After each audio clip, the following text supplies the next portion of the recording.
Well, it is exciting moments in our Feel Good Breakfast studio this morning. Good Hope FM is joining us, but not just joining us, but with the most amazing campaign ever. It's called the Good Hope FM Find the Hype campaign. And this morning, Dan and Sherlin's in our studio. Welcome. Thank you so much for having us again. Local talent are rising to the top. Successes has happened. I want to know why this campaign has hit the music storm like this. And then also, how many applicants have you got, Dan? Literally thousands, thousands and thousands of emails.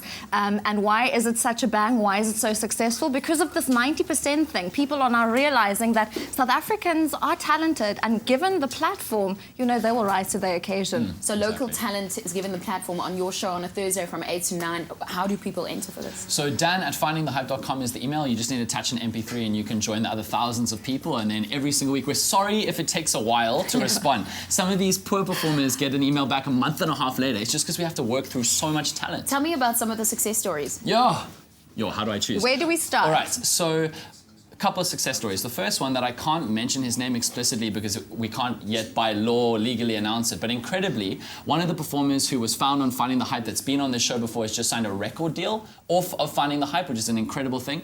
Another amazing story is a month ago, Sloney and Kirsty performed right here. They performed their track on Expresso. Since then, they've released another track, and off of the buzz from being on Expresso, that track was featured on Pulse Radio, which is an internationally acclaimed EDM platform across hundreds of countries around the world. So really, really, really, we are giving South Africans an opportunity to launch themselves, and then the world is seeing them. And then, sorry, Ilana, then there's also just Genetic, this girl who was in the industry a couple of years ago, didn't make it, found out about Finding the Hype thanks to Expresso, came back to the studio, and it was a hit. So also comeback stories of success, and it's absolutely amazing. Now, it is amazing because it's local stories that are being told. You are giving people a platform for their talent. You know, I always say talent's not enough, but it can also change the world, literally. How long are you running this campaign for? For as long as it keeps going, and I don't think it will ever have a reason to stop. I mean, South Africans aren't going to stop creating incredible music, especially more and more as we give them the exposure and the time and the opportunity on our radio stations to change the way listeners enjoy the local scene. You call it that 90% thing. Do you want to expand on that? I mean,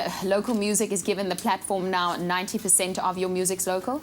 Yes, so 90% of the music is local, and at first people were like, but how are you going to fill this space?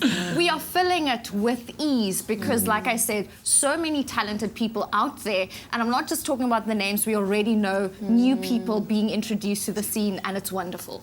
I like that. So new talent coming your way. It is wonderful. And thank you so much for creating the platform. Okay, so you have some, our next performer, she's also from Finding the Hype? Yes, so Amanda Phillips, which is an incredible story. So we actually get tons and tons of submissions. I'm not going to let you tell the story because we're actually running out of time. But I am going to let Katlego Mabu tell the story for us.